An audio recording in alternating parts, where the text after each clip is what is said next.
Hello बच्चों, welcome to Hindi पाठशाला उड़ीसा। आज के इस कक्षा में हम अनमोल वाणी के अंतर्गत कबीर के कुछ महत्वपूर्ण दोहे पढ़ेंगे। यही क्लास हिंदी एवं ओडिया दुईटी भाषा हम।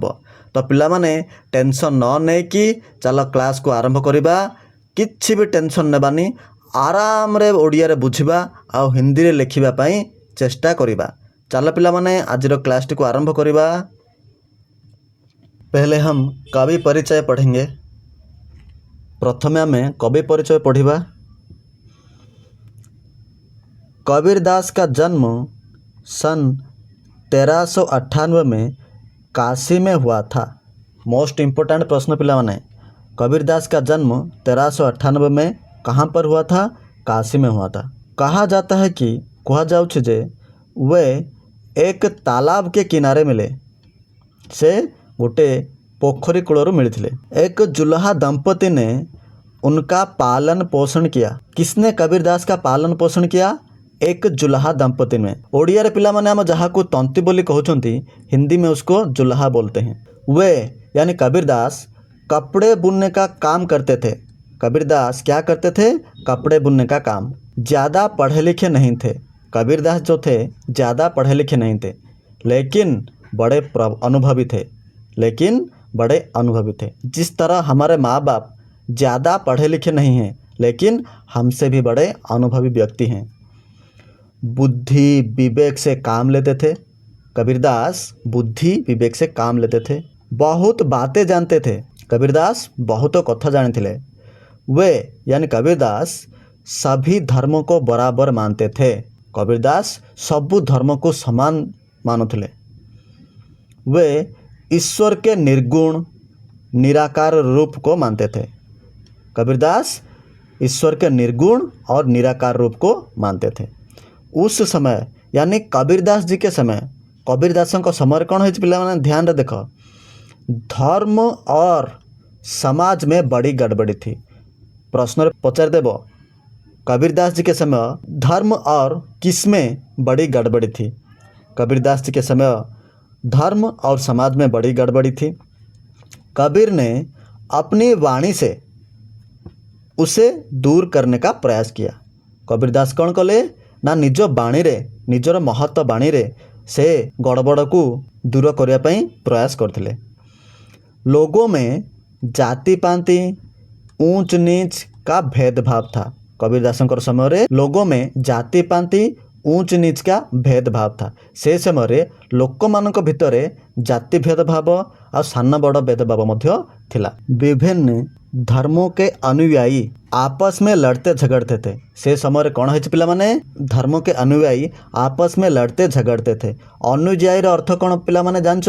माने कौन से एक निर्दिष्ट धर्म को मानवा वाला लोकों को आम कहउछंती बा लोक मान को कहउछंती अनुयायी। यानी उस समय विभिन्न धर्म के अनुयायी आपस में लड़ते झगड़ते थे। बाह्य आडंबर अंधविश्वास फैल गया था। कबीर दास जी के समय बाह्य आडंबर यानी बाहरी दिखावा अंधविश्वास फैल गया था। कबीर जाति भेद, मूर्ति पूजा, बाहरी आडंबर आदि का विरोध करते थे।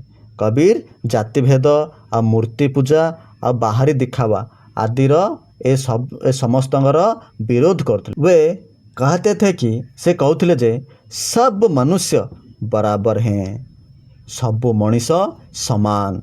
वे बाहरी धार्मिक कर्म कांड की अपेक्षा भक्ति भाव पर बल देते थे। मोस्ट इम्पोर्टेंट लाइन पिला माने, कबीर दास कौन करथिले ना? कबीर दास बाहरी धार्मिक कर्म कांड की अपेक्षा भक्ति भाव पर बल देते थे।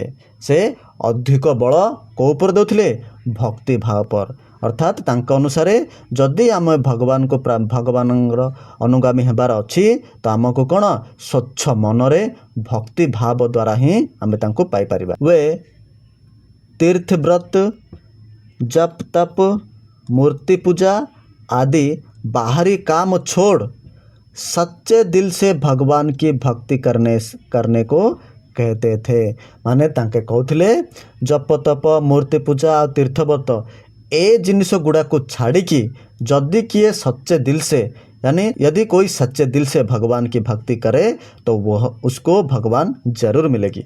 वे तीर्थ व्रत, जप तप, मूर्ति पूजा आदि बाहरी काम छोड़ सच्चे दिल से भगवान की भक्ति करने को कहते थे। अर्थात तांके कहते बाहरी कर्मकांड को छाड़िकी यदि तमे सच्चे दिल से भगवान की भक्ति करोगे तो भगवान तुमको जरूर मिलेंगे। वे सदाचार, सच्चाई, भाईचारे, धार्मिक सहिष्णुता का प्रचार करते थे। कबीरदास कहार प्रचार करते? सदाचार, सच्चाई, भाईचारे और धार्मिक सहिष्णुता। कबीर का व्यक्तित्व सीधे साधे पर बड़ा प्रभावशाली था। कबीरदासंकर व्यक्तित्व किपर थिला? पूरा सादा सीधा किंतु बहुत प्रभावशाली। उनके वाणियों को उनके शिष्यों ने तांको बाणी को तांको शिष्य मान कौन करचंती? बीजक नामक ग्रंथ में संग्रहित किया। बीजक नामक ग्रंथ रे संग्रहित करके रखिछन। उनकी भाषा मिश्रित खड़ी बोली है। कबीरदास की भाषा क्या था? मिश्रित खड़ी बोली, जोटा कि उस समय जन समाज में प्रचलित थी। जो भाषाटा सही समय रे जन समाज रे प्रचलित थिला। को भाषाटा पिला माने? मिश्रित खड़ी बोली। वे यानी कबीरदास अपने गुरु रामानंद स्वामी का बड़ा आदर करते थे। मोस्ट इम्पोर्टेंट प्रश्न पिला माने, कबीरदास जी के गुरु कौन थे? गुरु रामानंद स्वामी। ये था कबीरदास का कवि परिचय। अब हम कबीरदास के द्वारा रचित कुछ महत्वपूर्ण दोहे पढ़ेंगे। सांच बराबर तप नहीं, झूठ बराबर पाप, जाके हृदय सांच है, ताके हृदय आप।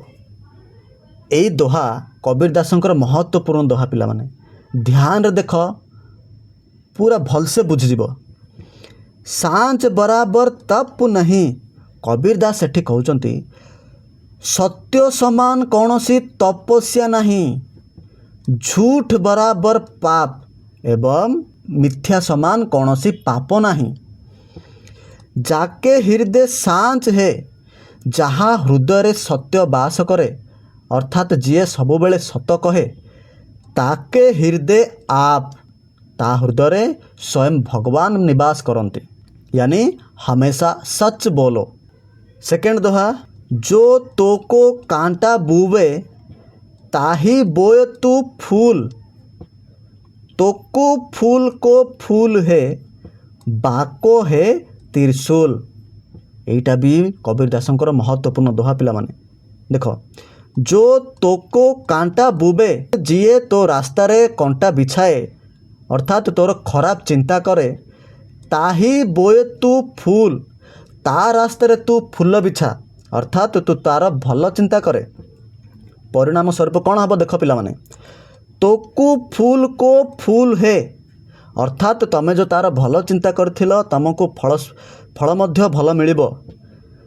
बाको है त्रिशूल, आउ जो व्यक्ति तुम रास्ता रे कंटा बिछाई थिला, अर्थात तुम पछपटे खराब चिंता करथिला, तुमर अनिष्ट चाहिथिला, ताकू फल स्वरूप कौन मिलिबो? त्रिशूल। माने बहुत बड़ विपत्ति माड़ी आसिबो ता रास्ता रे। बुझिले पिला माने? पुणी थोड़े आउ थे रिपीट कर दउची। जो तोको कांटा बुबे, अर्थात जीए तुम रास्ता रे कंटा बिछाए बा तुम पछपटे रही खराब चिंता करे, ताही बोए तू फूल, तुम्हें तांको रास्ता रे फूल बिछाओ, अर्थात तुम्हें तार भल चिंता करो। तोकु फूल को फूल है, तमें जो ता रास्ता रे फूल बिछाइथिल फलस्वरूप फूल ही मिलिबो, अर्थात भल ही मिलिबो। बाको है त्रिशूल, आउ ताकू अर्थात जीए तुम रास्ता रे कंटा बिछाइथिला ताकू त्रिशूल, अर्थात गोटे छोटिया कंटा त्रिशूल रूप में परिणत हबो। माने कहिबार अर्थ जे तार छोटिया कंटा गोटे बड़ विपत्ति रे परिणत हबो। धीरे धीरे रे मना, धीरे सब कुछ होय। लास्ट दोहा कबीरदासंकर, धीरे धीरे रे मना, धीरे सब कुछ होय, माली सिंचे सो घड़ा, ऋतु आय फल होय। माली सिंचे सो घड़ा, ऋतु आय फल होय। यही दोहार मध्य कबीरदास बहुत इम्पोर्टाट कथा कही जाइछंती धीरे धीरे रे मना धीरे सब कुछ होए। एठी कबीरदास निज मन को कहउछंती रे मना इस संसार में अर्थात यही संसार में जहाँ भी होची सबु किछि धीरे धीरे ही होची। केमिति होची पिला माने सबु किछि धीरे धीरे ही होची। माली सिंचे सो घड़ा ऋतु आय फल होय। जदि माली फल प्राप्ति पाई 100 घड़ा माने 100 माठिया गछ को पानी दब तो ऋतु आय फल होय। ऋतु आसिले ही गछरे फल फलिब। बुझिले पिला माने धीरे धीरे रे मना धीरे सब कुछ रे मन ए संसार रे जहाँ भी किछि होची से सबू धीरे धीरे ही होची। माली सिंचे 100 घड़ा ऋतु आय फल होय। माली 100 घड़ा पानी छिंचिले मध्य ऋतु आसिले ही फल हब। अर्थात अंतिम दोहारे आमको कौन शिक्षा देउछंती कबीरदास कि इस संसार में जो भी कुछ होता है धीरे धीरे ही होता है। पिला माने आज आम कबीरदासंकर महत्वपूर्ण दोहा विषय पढ़िले। यही दोहा संबंधित कौन सी जदि डाउट थाए तो तमाने कमेंट करि परिबो। नेक्स्ट क्लास रे एई दोहार आम महत्वपूर्ण प्रश्न डिस्कशन करिबा। आजिर क्लास को एठी समाप्त करुची। जय हिंद।